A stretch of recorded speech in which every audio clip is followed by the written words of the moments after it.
Hello and welcome back to this Machine Learning and AI for Beginners series. In this video, we're going to be talking about how you can deploy your custom machine learning models to the cloud. Now, in the previous video, we left off with Model Builder and using that inside of Visual Studio to train a custom machine learning model to categorize GitHub issues. In this video, we're going to take a look at how you can use Model Builder to generate a consumption application for your model. We're going to take that application and we're going to test it out to see if it performs as we expected. And then last but not least, we're going to take that application and deploy it to Azure.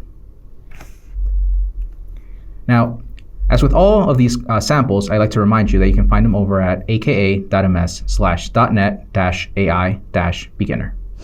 Let's take a look at some code. So once again, we're inside of Visual Studio here, and we are looking at the evaluate step in Model Builder.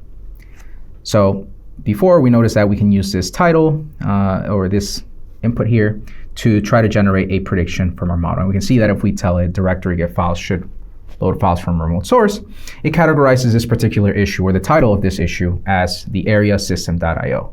Right? Now, this is great, and this just gives us a really quick way for us to sort of spot check that the model is behaving the way that we would expect it to. However, at the end of the day, testing this out inside of Model Builder doesn't really do us any good. Eventually, we want to get this model into an application that can then be deployed. And so that's where the consume step here inside of Model Builder comes in. You're going to see that at first glance, we sort of provide you with the code here that you can just take and dump into your application and use that to sort of make predictions, right? And we even give you a sample sample data set here. But in addition to that, we also try to make it super easy for you to go from generating your model over to adding that into an application. And so you have the option here of adding a console app to your solution. Right? And what this is going to do is it's going to generate a C# console application that contains your model as well as the code behind for consumption and training. Or we can also generate a web API for consuming this over HTTP. Now, if you click on Add Solution, what this is going to do is it's going to prompt you to enter a name for your application. Right? Now, in this case, I've already gone ahead and generated one here. And as you can see, this GitHub Issues Web API project has been added to my ML model solution here.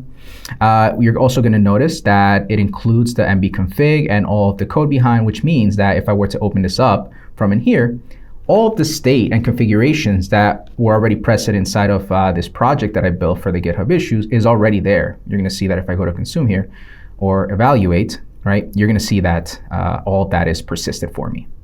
Right? Just click Don't Save here. And again, you'll notice that there's the model, there's the consumption, and there are the training files as well. If we take a look at this program.cs file inside of the web API project, you're going to see that this looks very familiar. So if you've built minimal web APIs before with ASP.NET, this again should look very familiar. Now you can see that there's our builder. The only thing that you might notice that's a little bit different here is this add prediction engine pool. Now what this is it's a service that generates an object pool of prediction engine objects. These are a convenience method for us to make predictions with ML.NET. And you're going to see that it's loading the model from a file so that we can then use to make predictions. All the rest of this application is pretty much boilerplate code. This is to generate our OpenAPI specification. And then last but not least, we have the endpoint predict, which takes in a post request. And it also takes in an input of model input, right? And so this is what our model is expecting as input. And it uses the prediction engine pool service to predict and make a prediction and return that back to the user. Okay, so now that we have an application, a web API that includes our model, let's take a look at what that looks like and how we can go about testing it. So inside of Visual Studio here, one of the ways that I can do this is by going to View, Other Windows, and looking at the Endpoints Explorer. And you're going to see that automatically the Endpoints Explorer inside of Visual Studio detected that there is this GitHub Issues Web API project, right?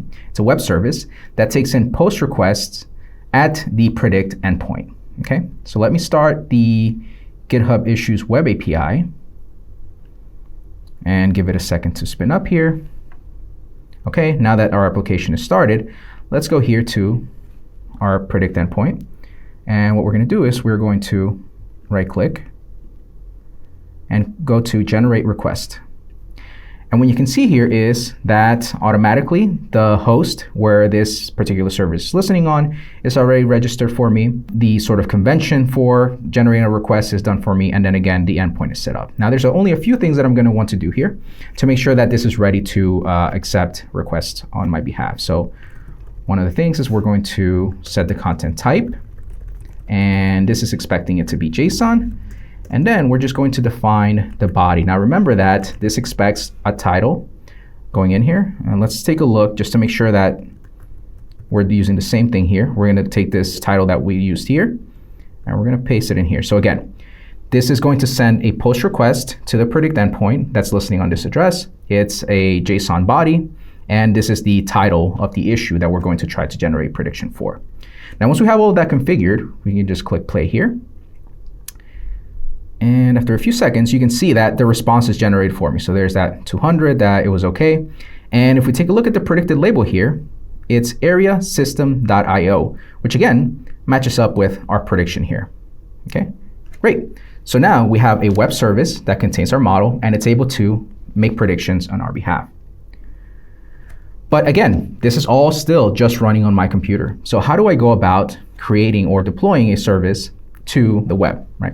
And so because this is just an ASP.NET application, we can go inside of Visual Studio and do right-click, publish. And what this is going to do is it's going to prompt us to generate a publish configuration or a publish profile for our application. So you can see you have a list of options here. In this case, I want to deploy to Azure. So I go ahead and click next. Again, you have a variety of places that you can deploy to in Azure. And in this case, what I want to do is I want to deploy to Azure Container Apps. So I will click on next here. Then I just need to go ahead and configure where this application is going to be running. In this case, I have a few resources that are already provisioned for me, but I can go ahead and create new ones. So let's go here, go to this GitHub Issues model, choose the registry that we want to deploy this particular image to. Next. And then you can choose of how you want to go about building it, right? Whether that's .NET SDK or through Docker Desktop. In this case, I'm going to use a .NET SDK so I don't have any additional dependencies. And then click on Finish. This is going to generate the profile for us. And then once I sort of hit Publish, what this is going to do is it's going to kick off a publish process to take my application and deploy it into Azure. Now, in the interest of time, what I'm going to do here is I'm going to go ahead and take this site URL, right? Because I already deployed this application before. And let's go back to our Endpoints Explorer. And so once we go back here, go to Generate Request. Let's see if we can make this a little bit smaller here. Okay. And what I'm going to do here is I'm going to go ahead and change where the application is listening. So you're going to see that instead of listening on localhost, I am now changing it to that endpoint where the application is listening to on Azure. And again, we're going to use the same endpoint here, and then we're going to use the same title. And if we click Run here, you're going to see in a second, let me just go ahead and run that again to make sure. You can see that it actually changed. Now, this actually hasn't changed because it's returning the same response here, but you can see that request is being sent over to Azure. So that's how you can use Model Builder to generate an application, in this case, a web API that hosts your model. And then you can use that web API to make requests, send in your data, generate predictions, and return those predictions back to the user. So in this video, we looked at a few things. We used Model Builder to generate a web API to host our model. We tested that model using the Endpoints Explorer inside of Visual Studio. And then we use Visual Studio as well to deploy our web API to Azure inside of a container app so that we can serve requests and make predictions over the web. Now, this brings us to the end of the series, but I just want to remind you that there's a ton of resources out there that you can check out. Check out the documentation for all the topics that were covered here, from ML.NET to Azure AI services and the Azure OpenAI service. Right? And also make sure to check out the samples. Again, those are over at aka.ms/.net-ai-beginner. Thanks so much. See you next time.